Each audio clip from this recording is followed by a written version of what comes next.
اب میں نہایت احترام اور فخر کے ساتھ ایک ایسے مخلص اور محنتی ساتھی کو دعوت دینا چاہوں گا جو تنظیمی ذمہ داریوں کو پوری ذمہ داری کے ساتھ نبھاتے ہوئے تنظیم کو مضبوط بنانے اور خصوصی طور پر نارائن پیٹ ڈسٹرکٹ میں تنظیم کو مستحکم کرنے کے لیے دن رات انتھک محنت کر رہے ہیں. اپنی ذاتی مصروفیات اور کام کاج کو پس پش ڈال کر مشکل حالات میں بھی جماعت کی ترقی استحکام کے لیے مسلسل جد و جہد کرنے والے ریاسی سطح کے ذمہ دار ساتھی جناب محمد جمیل الدین صاحب جو اسٹیٹ سیکریٹری اور تلنگانہ کے نارائن پیٹ ڈسٹرکٹ انچارج بھی ہیں. میں نہایت احترام کے ساتھ جناب محمد جمیل الدین صاحب کو دعوت دیتا ہوں کہ وہ ڈائس پر تشریف لائیں اور اپنی ویلکم سپیچ کے ذریعے اس پروگرام کا باقاعدہ آغاز فرمائیں. محترم اسٹیج پر موجود تمام معزز قائدین اور کارکنان اور خاص طور پر نارائن پیٹ ضلع کے باشعور نوجوانوں، آج اس خوبصورت سرزمین نارائن پیٹ پر آپ سب کے درمیان موجود ہونا میرے لیے اعزاز کی بات ہے. میں دل کی گہرائیوں سے اس پروگرام میں تشریف لانے والے ہر مہمان، ہر کارکن اور عام شہری کو خوش آمدید کہتا ہوں. میرے عزیز ساتھیوں، ہمیں یہ سمجھنا ہوگا جمہوریت میں طاقت صرف تعداد سے نہیں آتی، بلکہ طاقت آتی ہے تنظیم سے، شعور سے اور میدان عمل میں موجودگی سے. نارائن پیٹ ضلع میں کئی دہائیوں سے کچھ مخصوص خاندانوں اور با اثر طبقات کا اثر رہا ہے. اس کی وجہ صرف یہ نہیں ہے کہ وہ تعداد میں زیادہ ہے، بلکہ اس کی وجہ یہ ہے کہ وہ طویل عرصے سے گاؤں کی سطح سے لے کر سیاسی اداروں تک اپنا نیٹ ورک قائم کر رکھا ہے، قیادت پیدا کی ہے اور انتخابات کے وقت منظم انداز میں کام کیا ہے. میرا آپ سے ایک سوال ہے کہ مسلمان اور دیگر محروم طبقات اپنی تعداد اور صلاحیتوں کے باوجود سیاسی فیصلوں میں مضبوط نمائندگی حاصل کیوں نہیں کر سکے؟ اس کی ایک بڑی وجہ یہ ہے ہم نے سیاست کو صرف ووٹ دینے کے حد تک محدود کر رکھا ہے. اصل میں عوامی مسائل کو حل کرنے، سیاست عوامی مسائل کو حل کرنے، فیصلہ سازی میں اپنا کردار ادا کرنے کا نام ہے. اگر ہمارے محلوں میں سڑک خراب ہے، پانی کا مسئلہ ہے، نوجوانوں کے پاس روزگار نہیں ہے، بچوں کی تعلیم کے مسائل ہے، کسان پریشان ہے، تو ان کے مسائل کے لیے ہمیں منظم سیاسی آواز بنانی ہوگی. صرف شکایت کرنے سے حالات بدلنے والے نہیں ہیں، بلکہ حالات جب بدلتے ہیں جب عوام اپنے درمیان سے ایک لیڈر پیدا کرے، ممبر پیدا کرے اور جمہوری طریقے سے اپنی طاقت کا صحیح استعمال کرے. میرے عزیزوں، ہمیں یہ سوچ بدلنی ہوگی کہ سیاست صرف بڑے لوگوں کا کام ہے. سیاست ہر اس شہری کا حق ہے جو اپنے علاقے کی بہتری چاہتا ہے. آج ضرورت ہے کہ نوجوان آگے آئے، تعلیم یافتہ لوگ آگے آئے، سماج کے ہر طبقے کو ساتھ لے کر چلے اور ایک ایسی سیاست کو کامیاب بنائے جو ذات، مذہب سے اٹھ کر عوامی مسائل کی بات کرے.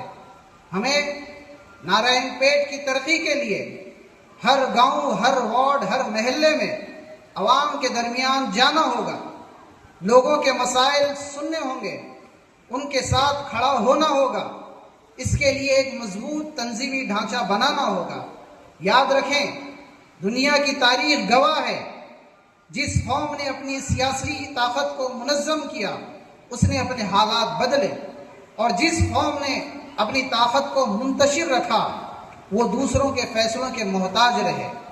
میرے عزیزوں، نارائن پیٹ صرف نقشے پر بنا ہوا ایک ضلع نہیں ہے، اس میں کسانوں کی محنت ہے، مزدوروں کا پسینہ ہے، دستکاروں کے ہنر کی پہچان ہے، خواتین کی محنت ہے، نوجوانوں کے خواب ہے اور مختلف قوموں، ذاتوں اور برادریوں کے مل جل کر رہنے کا ایک خوبصورت گلدستہ ہے۔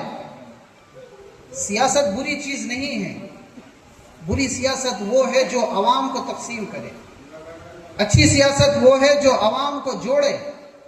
میں نوجوانوں سے کہنا چاہتا ہوں، سیاست کو سمجھو، آئین کو پڑھو، اپنے حقوق کو جانو، اپنی ذمہ داریوں کو سمجھو اور اپنے مستقبل کے فیصلے میں خود حصہ لو۔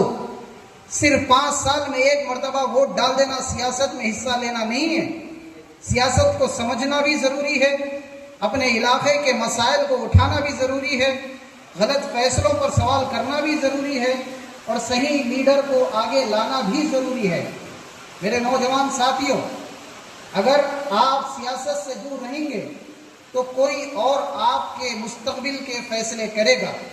اگر آپ سیاست کو نفرت کے حوالے کر دیں گے تو سوسائٹی تقسیم ہو جائے گی، لیکن اگر آپ سیاست کو شعور، تعلیم، انصاف اور محبت کے حوالے کریں گے تو نارائن پیٹ کا مستقبل ضرور بدلے گا۔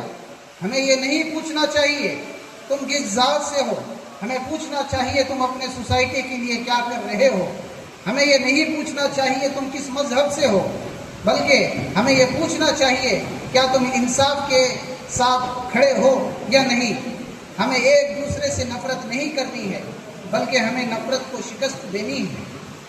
اور میں نارائن پیٹ کے نوجوانوں سے ایک بات کہنا چاہتا ہوں، آپ صرف مستقبل کے ووٹر نہیں ہیں، آپ مستقبل کے لیڈر ہیں۔ اپنے اندر علم پیدا کرو، اپنے اندر شعور پیدا کرو اور اپنے اندر برداشت پیدا کرو، اپنے اندر محبت پیدا کرو اور اپنے معاشرے کے لیے کھڑے ہونے کا حوصلہ پیدا کرو۔ کل 15 اگست صرف پرچم لہرانے کا دن اور جشن منانے کا دن نہیں تھا، بلکہ یہ ہمیں اس آزادی کے حقیقی مقصد کو یاد دلاتا ہے جو ہمیں اپنے حقوق، مساوات، برابری، انصاف اور عزت کے ساتھ زندگی گزارنے کے لیے ملی ہے۔ اگر ایک عام انسان اپنے بنیادی حقوق کو محسوس نہ کر سکے، اسے برابری اور انصاف میسر نہ ہو، تو پھر 15 اگست کی آزادی کا حقیقی فائدہ ہم تک نہیں پہنچا۔ 15 اگست ہمیں یاد دلاتا ہے ہم ہر سال اپنے ملک کو پہلے سے بہتر بنانے کے لیے کچھ نہ کچھ ضرور کریں، ناانصافی کے خلاف آواز اٹھائیں، حقوق کی حفاظت کریں اور ایک ایسے ہندوستان کی تعمیر کریں جہاں ہر شہری کو مساوی عزت، آزادی اور انصاف حاصل ہو۔ یہی 15 اگست کا اصل مقصد ہے اور یہی ہمارا حقیقی آزادی ہے۔ دوستو، میں اپنی گفتگو کے اختتام پر آپ کے سامنے ایک اہم پیغام دینا چاہتا ہوں۔ ایس ڈی پی آئی صرف ایک سیاسی جماعت بن کر آپ کے درمیان میں نہیں آئی ہے، بلکہ عوام میں سیاسی شعور پیدا کرنے، نئے لیڈروں کو تیار کرنے اور سیاست کو سمجھانے اور اہل اور مخلص لوگوں کو ان کا صحیح مقام دینے اور جمہوریت کے دائرے میں رہتے ہوئے عوام کے حقوق اور مسائل کے لیے آواز اٹھانے کے عزم کے ساتھ ہمارے درمیان موجود ہیں۔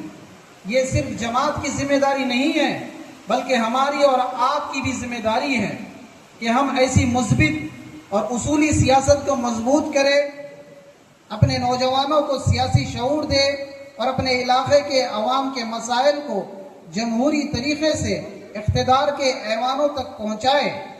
آخر میں آپ سب سے اتنا کہنا چاہوں گا کہ ہماری جد و جہد کسی فرد کے خلاف نہیں ہے، بلکہ ناانصافی کے خلاف ہے۔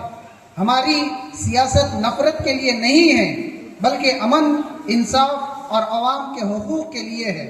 اسی جذبے کے ساتھ میں اپنی جگہ لیتا ہوں۔ شکریہ۔